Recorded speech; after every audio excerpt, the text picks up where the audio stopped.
perjanjian baru ini, dari mana Anda mendengarkan yang terjadi ketika Yesus disalibkan, ketika dia datang ke dunia? Kalau Anda tidak percaya, ini Pak, udah buang ke Alkitab itu di rumah Bapak.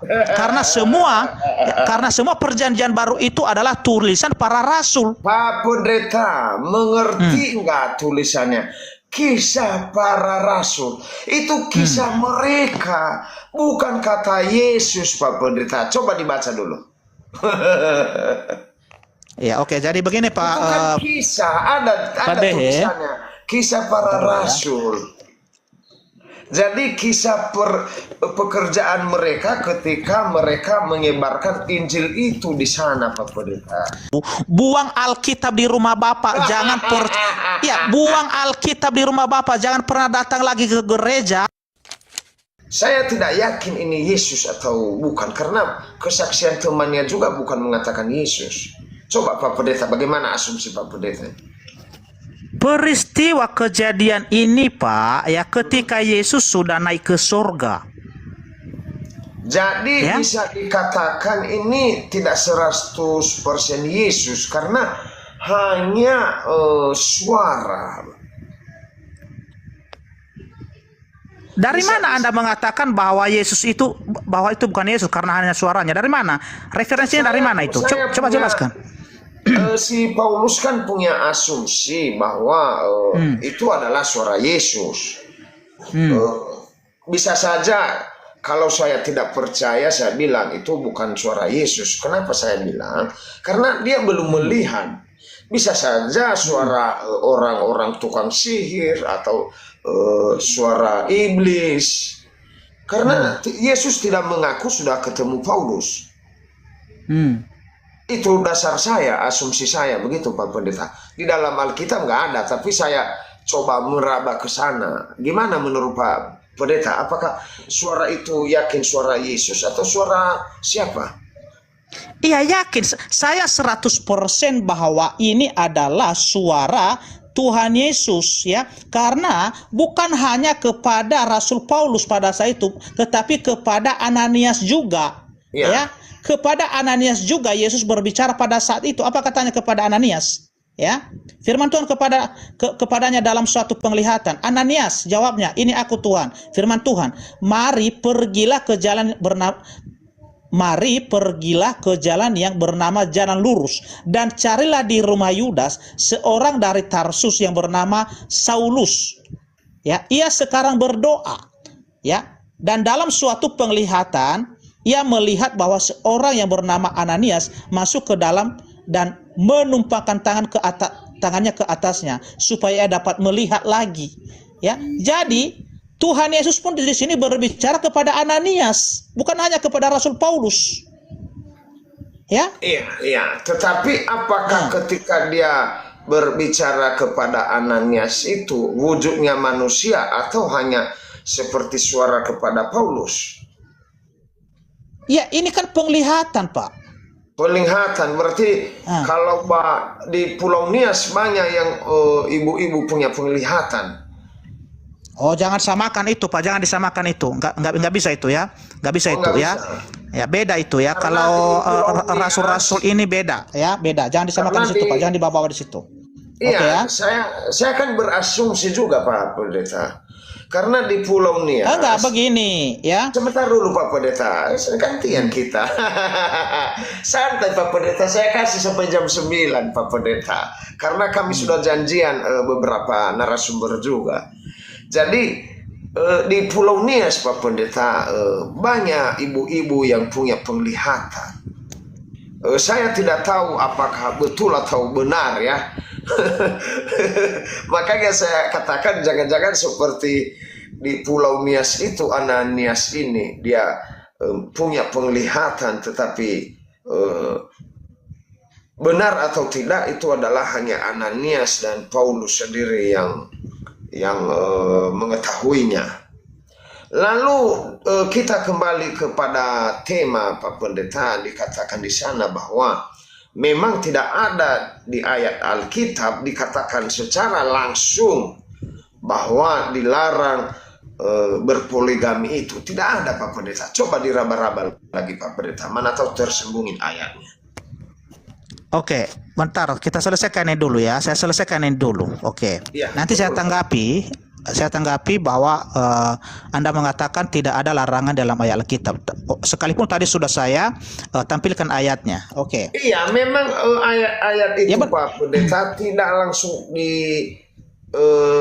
tertuju kepada masyarakat umum. Contohnya Pak Pendeta mengeluarkan dalil dari Ulangan 17, tetapi di sana hanya buat raja. Tetapi Bapak Pendeta tadi mengeluarkan dalil lagi mengenai 1 Timotius ayat 2, tetapi di sini dikatakan adalah buat para penilik jemaat haruslah seorang yang tak bercacat. Jadi bukan untuk masyarakat umum begitu Pak Pendeta. Silakan lagi Pak Pendeta dicari. Ya, oke ya. Oke. Ini dulu saya jelaskan sama Pak Dehe, karena selama ini Pak Dehe sering meragukan, bahkan meragukan tulisan-tulisan Rasul Paulus. Ya, seperti yang saya kutip tadi di 1 Timotius pasal 3 ayat 2. Oke, ini kata Tuhan Yesus kepada Ananias tadi. Ya. Oke. Ya. Pergilah sebab orang ini adalah alat pilihan bagiku untuk memberitakan namaku kepada bangsa-bangsa lain, ya, serta raja-raja dan orang-orang Israel. Ya, aku sendiri akan menunjukkan kepadanya betapa banyak penderitaan yang harus ia tanggung oleh karena namaku. Ya, ini adalah ya firman Tuhan Yesus. Oke ya. Ketika dia memilih Rasul Paulus menjadi rasul. Oke. Ini pun ya ditambah lagi kesaksian dari Rasul Petrus. Artinya bukan hanya kisah para rasul ini, tetapi rasul pun ya, rasul, pemimpin rasul ya, di dalam semua pemimpin para rasul itu adalah Rasul Petrus, ya, membenarkan bahwa Rasul Paulus ini adalah benar, tulisan-tulisan Rasul Paulus adalah benar. Oke, ini kita baca ya. 2 Petrus pasal 3 ayat 15 dan 16. Anggaplah kesabaran Tuhan kita sebagai kesempatan bagimu untuk beroleh selamat, seperti juga Paulus. Oke, saudara kita yang kekasih telah menuliskan kepadamu menurut hikmat yang dikaruniakan kepadanya. Hal itu dibuatnya dalam semua suratnya.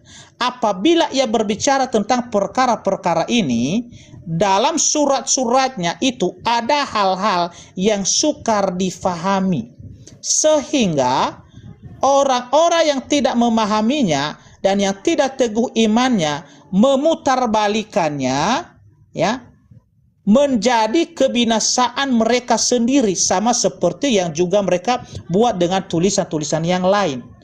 Jadi Rasul Paulus ini Pak Dehe, ya, Tuhan Yesus sendiri yang memilihnya menjadi rasul, dan itu didukung dan dibenarkan juga oleh Rasul Petrus di sini. Dan hati-hati ya, ada katanya di sini ya, bahwa orang-orang yang tidak memahami dan yang tidak teguh imannya memutarbalikkan tulisan-tulisan Rasul Paulus ini menjadi kebinasaan bagi mereka. Ya, jadi kalau Pak Dehe sekarang ya melalui ayat ini masih meragukan tulisan-tulisan Rasul Paulus, akan menjadi kebinasaan, Pak. Oke. Itu kan kata ini Petrus, akan menjadi kebinasaan, bukan kata Tuhan. Ya. Ini akan menjadi kebinasaan. Oke. Nah, jadi hati-hati Pak ya. Hati-hati ya. Dengan iman Pak Dehe sekarang yang meragukan Rasul Paulus, Rasul Petrus sendiri sekarang yang berbicara di sini, ya, menjadi itu kebinasaan. Kan katanya Pak Pendeta, katanya bukan kata Yesus. Kata Petrus itu sama kayak kata Pak Pendeta, bukan kata Yesus. Ya, oke. Iya, soalnya kalau ancaman ayat Alkitab Saya tidak begitu yakin, karena saya nggak yakin apakah betul-betul Allah ini menyampaikan kepada beliau. Karena saya ini Pak Pendeta tidak mudah percaya kepada orang, apalagi kepada rasul yang saya tidak kenal. Saya percaya itu kepada Allah langsung, kepada Yesus. Itu saya percaya. Kalau apakah perlu saya ulangi Pak Dehe, ya, bagaimana ya pernyataan Tuhan Yesus ya ketika dia menjadikan Petrus adalah batu karang? Oh, saya sudah ya, karena nama ya. Pak Pendeta sudah memberikan. Itu. Jadi kalau Bapak menolak Petrus ini dan menolak Rasul Paulus, ya maka ini konsekuensinya Pak, ini akibatnya Pak. Ya, menjadi kan kebinasaan. Kata dia Pak, bukan kata Yesus. Oke, silakan Pak. Artinya kalau Bapak pun berpikir seperti itu silakan. Tetapi ya sayang sekali ya, artinya kalau Pak Dehe ini ya mengaku-ngaku orang Kristen tetapi menolak Alkitab ya. Ini yang saya sayangkan selama ini. Ya. Saya tidak menolak, cuman ya mengaku-ngaku Kristen itu saya ragu. Iya, ya. Ini yang saya ragukan selama ini. Apakah Pak Dehe ini hanya lambang sebagai orang Kristen, tetapi imannya tidak? Iya, ini yang saya ragukan sebenarnya Pak Dehe ini. Iman saya Pak Pendeta jangan diragukan. Kenapa? Karena saya Anda itu ya Yesus. Kalau Anda menolak ya tulisan-tulisan dari rasul-rasul ini, bagaimana Anda bisa mengenal Yesus itu? Dari mana Anda mendengarkan cerita Yesus itu, peristiwa penyaliban dan juga ajaran-ajaran Yesus, kalau Anda tidak percaya kepada rasul-rasul yang menuliskan Injil ini ya, Perjanjian Baru ini, dari mana Anda mendengarkan yang terjadi ketika Yesus disalibkan, ketika dia datang ke dunia? Kalau Anda tidak percaya ini Pak, udah buang ke Alkitab itu di rumah Bapak. Karena semua Perjanjian Baru itu adalah tulisan para rasul. Jadi kalau Bapak tidak percaya itu, sama Anda menolak Yesus, Tuhan Yesus sendiri. Karena yang menuliskan semua ya peristiwa yang terjadi ya di tanah Israel sana ketika Yesus datang ke dunia, itu adalah rasul-rasul semua. Makanya saya bilang Bapak ini bukan orang Kristen kalau begini. Iya. Itu kan cerita si Petrus, bukan Tuhan Yesus yang berbicara. Bagaimanapun Pak Devi membawa 1000 dalil pun, kalau urusannya sekelas Petrus dengan Paulus, saya nggak percaya. Kalau Matius Bapak ragukan. Oke, berarti semua rasul-rasul ini ya Bapak tolak, Bapak tidak mempercayai itu ya. Oke ya. Yang penting kata yang saya mau itu Yesus begini. Itu begini Pak Dehe ya, begini Pak Dehe ya. Saya ulangi sekali lagi. Kalau Bapak tidak percaya kepada rasul-rasul yang menuliskan khususnya kita Perjanjian Baru, buang Alkitab di rumah Bapak. Buang Alkitab di rumah Bapak. Jangan pernah datang lagi ke gereja, karena yang menulis semua ya peristiwa bagaimana ketika Yesus datang ke dunia ini ya, dia dikandung oleh Bunda Maria sampai kematiannya dan kebangkitannya sampai kenaikannya ke surga, itu semua adalah rasul. Matius, Markus, Lukas, Yohanes, Petrus, dan juga Rasul Paulus. Kalau Bapak tidak percaya hal ini, udah buang Alkitab Pak. Nggak ada gunanya Bapak, artinya baca-baca Alkitab nggak ada gunanya. Pak Pendeta, mengerti nggak tulisannya? Kisah para rasul, itu kisah mereka, bukan kata Yesus Pak Pendeta. Coba dibaca dulu. Ya oke, jadi begini Pak. Itu kan kisah, ada tulisannya. Kisah para rasul. Jadi kisah pekerjaan mereka ketika mereka menyebarkan Injil itu di sana Pak Pendeta. Iya oke, jadi begini Pak Dehe, saya tidak mau kita saling Santai, Pak menghina Pendeta. saya tidak mau seperti itu ya. Oke. Jadi cuma sekali lagi saya katakan, saya sampaikan sama Pak Dehe, kalau Doa begini kita. iman Pak Dehe dan pengertian Pak Dehe itu ya dalam kekristenan, nggak usah datang ke gereja Pak, percuma Pak. Ya Lalu, percuma. apa yang dibuang Pak Pendeta? Ya buang Alkitab itu Pak, nggak ada gunanya Alkitab itu di rumah Bapak, karena Bapak sendiri menolak rasul-rasul yang menuliskan ayat Alkitab itu, karena Pak Dehe menolak semua rasul-rasul yang sebagai saksi mata ya, yang mengalami, yang bersama-sama dengan Tuhan Yesus pada saat itu. Jadi apa yang mereka tuliskan ini yang mereka alami, ya, yang mereka alami. Ya, makanya kalau Bapak baca itu di Injil Yohanes 1 ayat 1 dijelaskan di sana apa yang telah kami lihat, apa yang telah kami raba, apa yang telah kami lihat dengan mata kami sendiri, ini yang kami tuliskan kepadamu. Jadi kalau Bapak menolak rasul-rasul ini, udah nggak usah Bapak jadi orang Kristen. Ya, karena semua artinya Saya cocoknya pengikut apa ini Pak Pendeta? gimana?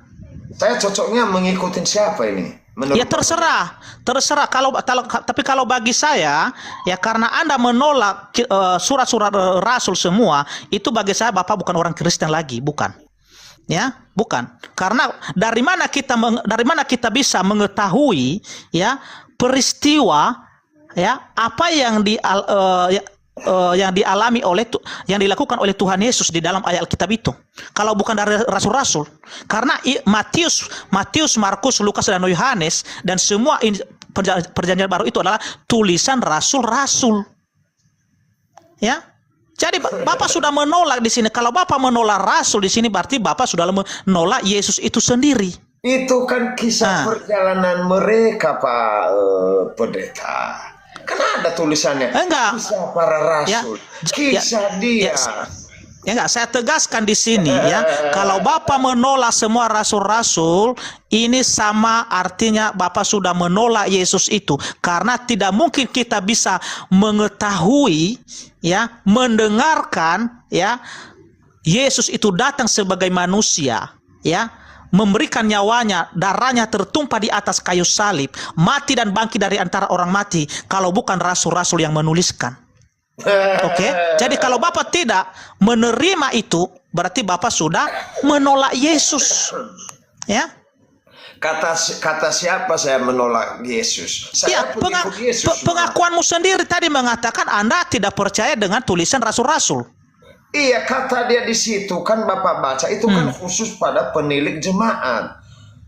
Bukan itu yang kita bahas nanti itu. Jadi saya perlu memberikan pencerahan sama Pak Dehe ini. Ya, oke. Saya perlu memberikan pencerahan sama Pak Dehe ini ya, sekali lagi ya. Kalau Pak Dehe ya menolak ya, kalau Pak Dehe menolak semua tulisan-tulisan rasul-rasul, itu sama saja Pak, Bapak menolak Yesus itu sendiri. Karena kita mendengarkan semua ya apa yang dilakukan oleh Tuhan Yesus ya, kabar keselamatan itu dari rasul-rasul semua. Ya, dari rasul-rasul ya. Begitu juga perjanjian lama itu ya. Dari mana kita bisa mendengarkan itu kalau kita mengatakan aku tidak percaya kepada nabi, aku tidak percaya kepada rasul? Dari mana kita mendengarkan itu? Ya. Kalau bukan rasul-rasul yang menulis. Jadi artinya iman Bapak sekarang sudah amburadul itu ya. Artinya nggak benar. Iman saya semakin kuat Pak Pendeta. Pak, ya hati-hati. Ya, apa yang kita ucapkan ini ya, itu kita pertanggungjawabkan kepada Tuhan. Oke ya, ketika Pak Dehe mengatakan Anda menolak rasul-rasul ya, tetapi ya rasul-rasul ini adalah hamba Tuhan, pilihan Tuhan. Ya, pilihan Tuhan. Berarti Pak Dehe sendiri sudah menolak yang mengutus semua rasul-rasul ini. Jadi iman Bapak itu sia-sia, nggak ada gunanya sekarang iman Bapak itu nggak ada. Tadi kan mengatakan bahwa ini ayat yang menolak poligami itu kan khusus penilik itu, bukan khusus kepada jemaat. Pak Depi yang salah paham. Aduh Pak Depi. Saya tidak salah paham di situ Pak Dehe ya. Karena pertanyaan Anda tadi ya, karena dari tema Anda sendiri mengatakan ya, poligami tidak dilarang. Memang ya? tidak dilarang Pak Depi, tidak ada. Jadi jelas tadi ya, ketika saya mengutip ayat ini ya, sudah saya tampilkan di sini bahwa ada larangan poligami di dalam ayat Alkitab. Ya, ada larangannya. Ya. Perhatikan, artinya tema yang Anda buat, perhatikan baik-baik ya, poligami tidak ada dilarang. Sedangkan begitu banyak ayat Alkitab yang melarang poligami. Iya, tapi ayat yang Bapak sampaikan itu khusus kepada raja, kepada penilik di gereja, bukan kepada masyarakat luas. Begitu abangku. Pak Dehe, ya, apa tujuan Tuhan melarang poligami ini sebenarnya? Karena Tuhan tahu ketika orang ini sudah berpoligami, bisa dia menyimpang, bisa dia terpengaruh oleh istri-istrinya itu. Dari hatinya yang taat kepada Tuhan, bisa saja dia berbalik, Pak. Ya, bisa saja itu. Jadi kalau seorang penilik jemaat, kalau seorang raja yang bijaksana, yang cerdas, yang punya hikmat, yang melebihi, jemaat atau masyarakat biasa dilarang untuk berpoligami, apalagi kita yang masyarakat ini, yang jemaat biasa, pasti dilarang. Ya. Itu hanya asumsi Pak Pendeta. Kok asumsi? Bukan asumsi Pak ya. Ketika kita membaca tadi Injil Matius 19 ayat 4 itu ya, Injil Matius 19 ayat 4, ketika Tuhan menciptakan manusia di Taman Eden, Adam dan Hawa, hanya satu orang Adam dan satu orang Hawa. Betul, ya? Betul. Nggak ada larangan poligami. Jadi semua manusia ini ya, jadi semua manusia ini dilarang untuk berpoligami karena Yesus itu menyampaikan bahwa ketika masa penciptaan itu hanya satu orang laki-laki dan satu orang perempuan, dan semua keturunan dari Adam ini yang seharusnya satu orang laki-laki dan satu orang perempuan. Itu arti dari ayat itu, Pak. Tidak ada larangan Pak Pendeta, satu titik pun nggak ada untuk jemaat, nggak ada. Ya oke lah, jadi bahkan Salomon pun ketemu langsung dengan Tuhan dulu, itu istrinya banyak dan tidak pernah disenggol dia, dilarang beristri banyak Salomon, nggak ada.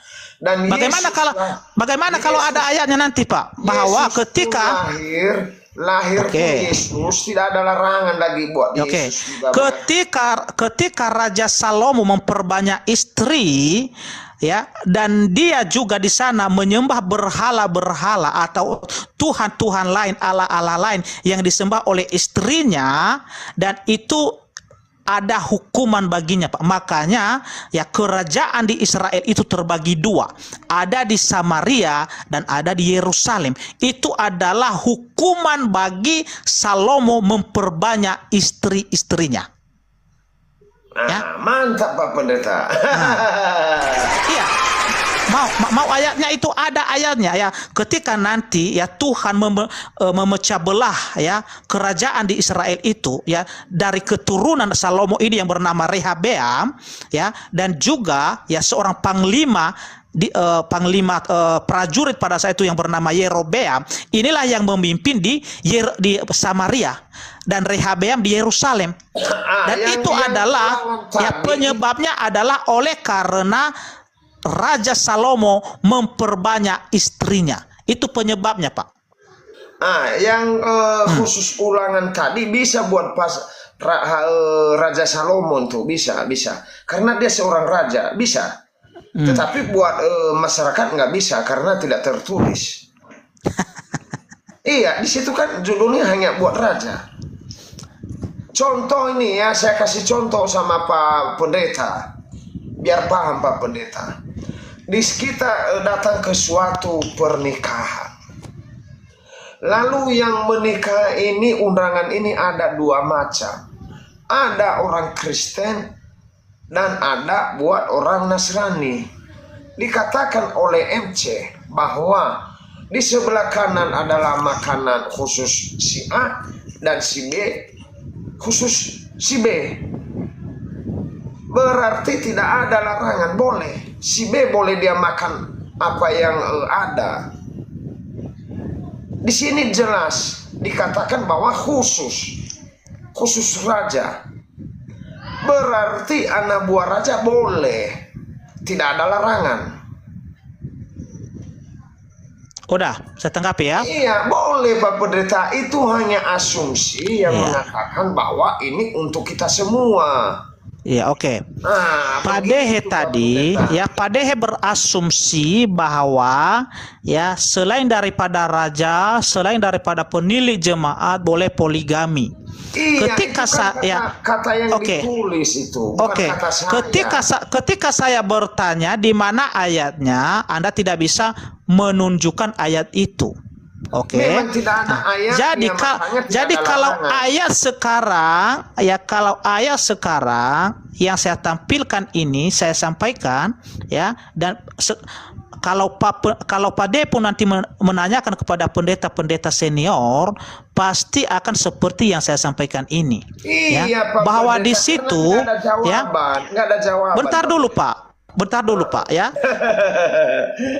Apa alasannya ya? Apa alasannya Tuhan melarang poligami itu ya, supaya menjaga agar tidak bercacat, agar tidak nanti menyimpang ya, ya. Iya, betul. Agar Karena jangan mereka itu terpengaruh raja, nggak boleh banyak ya istri. dari Ya. istri-istri, artinya supaya supaya penilik jemaat ini nanti dia fokus untuk melayani Tuhan. Oke. Betul, Ya. betul. Kita tahu bahwa pilihan-pilihan Tuhan ini, penilik jemaat dan juga raja-raja adalah orang-orang yang bijaksana, orang-orang yang berhikmat, ya, yang berbeda dengan masyarakat atau jemaat-jemaat. Oke. Sudah pasti mereka itu bisa mengendalikan diri sebenarnya kalau kita berbicara soal kecerdasan, kebijaksanaan. Tetapi karena mereka ini manusia biasa yang punya keterbatasan, maka tetap aja nanti kalau mereka memperbanyak istri pasti akan tergoda, terpengaruh dengan istri-istri mereka itu. Terjadi kekacauan dalam keluarga. Pasti itu, Pak. Terjadi kekacauan dalam keluarga. Ya, karena mereka itu paling makanya saling merebut. tadi, Oleh karena, bentar dulu Pak Dehe, ya. Oleh karena Tuhan telah mengetahui kemampuan manusia ini, makanya di situ dia menegur agar seorang penilik jemaat itu atau raja-raja harusnya satu istri. Oke, apalagi kita yang hanya jemaat biasa, yang masih awam, yang belum, artinya yang tidak punya kebijaksanaan ya dalam mengatur keluarga, bahkan yang mudah terpengaruh, ya itu sudah pasti dilarang, Pak. Ya.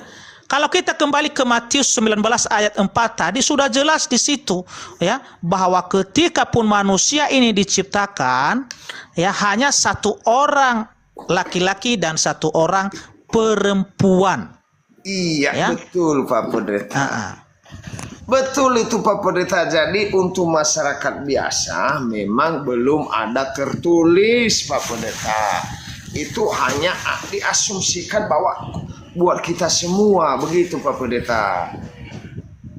Ya, jadi inilah. jawabannya tetap belum ketemu, walaupun mutar-mutar bagaimanapun Pak Pendeta belum juga bisa masuk ke akal saya. Ya silakan Pak. Kalau belum masuk ya nggak apa-apa Pak. Artinya saya tidak memaksakan ya, artinya untuk memasukkan ke akal Pak Dehe. Iya, tetapi karena apa nggak yang ada saya tulisannya, sampaikan di itu sini, hanya buat penilik dan hanya buat raja. Jadi buat Pak Dehe dan Pak Pendeta nggak ada. Kalau di Kristen itu hanya asumsi bapak-bapak gereja saja supaya tidak banyak istri, tapi bolehlah main-main mata di luar, begitu Pak Pendeta. Kan kemunafikan yang ada di dunia ini mengatakan tidak boleh banyak istri, tetapi di luar sana belum tentu betul apa Enggak, kata-kata dia itu. Karena dunia ini begitu indah Pak Pendeta. Begitu tergoda kita dengan cewek-cewek cantik ini.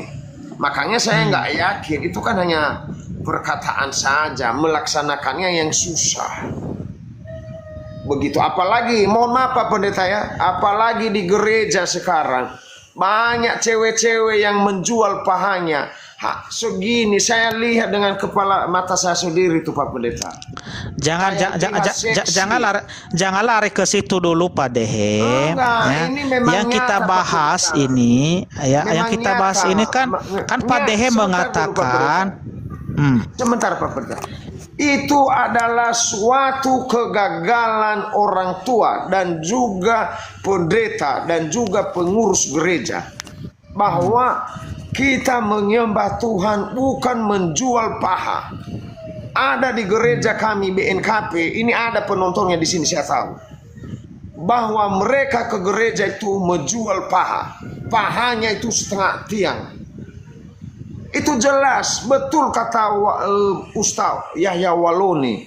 Di gereja itu banyak yang seksi. Saya adalah saksi hidup dan bisa kuvideokan kalau tidak percaya. Makanya itu adalah kegagalan gembala. Ya. Mestinya itu urusan sebentar lupa berita.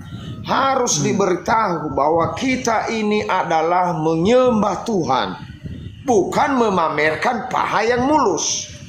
Bagaimana kita yang waras ini kadang kita melirik. Jujur saya normal, saya nggak munafik. Kita melirik, oh mulus amat pahanya nih. Sehingga konsentrasi kita di gereja akhirnya sangat terganggu. Melihat paha mulus, dilihat dosa, tidak dilihat barang bagus. Begitu Pak Pendeta. Makanya saya katakan ini adalah kegagalan gembala. Mestinya kita harus berikan aturan supaya paha yang mulus itu supaya ditutup dulu, supaya Pak Dehe tidak melihat. Begitu Pak Pendeta. Saya mah terus terang, saya nggak munafik orangnya. Iya, baik. Kalau yang Pak Dehe bahas itu ya, itu adalah urusan pribadi masing-masing. Betul. Oke. Betul. Saya hanya teringat. Jadi, saya hanya teringat. Jadi saya percaya ya. Pendeta itu pasti sudah menyampaikan kepada jemaat ya bahwa ya seorang perempuan atau wanita yang datang ya beribadah itu ya harus menjaga dia sebagai wanita, harus ada tanda dia sebagai wanita. Betul. tidak boleh bermewah-mewah ya, memakai pakaian yang berlebihan. Betul. Ya kan, artinya seperti bajunya lah berdandan di situ nggak boleh ya, memakai perhiasan di situ nggak boleh. Ada ayatnya itu, tetapi ada itu kan di Imamat Pak Pendeta, saya pernah baca, betul ada. Bukan di surat Paulus pun ada. Oh ada, oh ya. Ya, di surat Paulus ada ya, ada itu kalau kita cari ada ya. Nah, jadi saya percaya bahwa pendeta-pendeta atau gembala-gembala pasti sudah pernah menyampaikan ini. Di gereja Cuman kami saja tidak pernah Pak Pendeta, saya sudah 7 tahun di situ tidak pernah disinggung. Bahkan saya sendiri kadang saya hindari kalau saya lagi video itu. Contohnya saya ambil video, saya hindari wanita-wanita yang seksi. Kenapa? Takutnya bahan omongan orang. Begitu, makanya saya lihat di sini ada pendeta yang menonton di bawah ini, ada juga orang. Makanya saya nggak katakan demikian supaya mereka mengingatkan saudara mereka, siapa yang punya saudara yang pakai yang seksi di gereja, supaya besok-besok jangan dipakai lah. Sayang mata ini kalau tidak dilihat Pak Pendeta, karena barang bagus juga, tetapi dilihat dosa, tidak dilihat pemandangan bagus. Begitu Pak Pendeta. ya, oke. Jadi begini ya, sebenarnya ada di Alkitab larangan itu ya. Kalau kita baca itu ada di 1 Korintus pasal yang ke-14 ya. Itu ada di sana dia menjelaskan bagaimana sikap seorang perempuan atau wanita di pertemuan jemaat. Ya. Itu ada cuman ayat ini kan Pak Dehe tidak percaya karena ini kan tulisan Paulus. Tapi Iya ada kan? di perjanjian lama juga Pak Pendeta. Ini kita kan bicara perjanjian baru, Pak, bukan perjanjian lama. Oh ya ya, Ya kan? kalau yang baik saya percaya. Mana Pak Pendeta? Apa itu? Saya percaya kalau yang baik. Tapi kalau yang menyinggung persunatan saya tidak percaya. Ya, 1 Korintus pasal 14. Kopi. Bentar ya.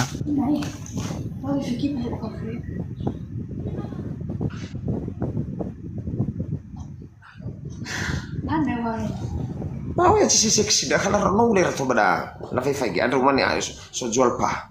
Sengaja wakala tigu donor. Iya.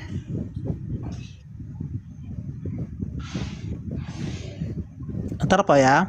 Oke Pak, saya nggak buru-buru Pak Pendeta. Malahan mau bikin kopi nih. Boleh saya kasih iklan dulu Pak Pendeta ya, nggak apa-apa sekalian cari itu. Oke boleh. Saya pun mau apa? Mau tutup kamera dulu, mau ke kamar mandi ini ya. Oh Bentar ya. siap Pak Pendeta, saya kasih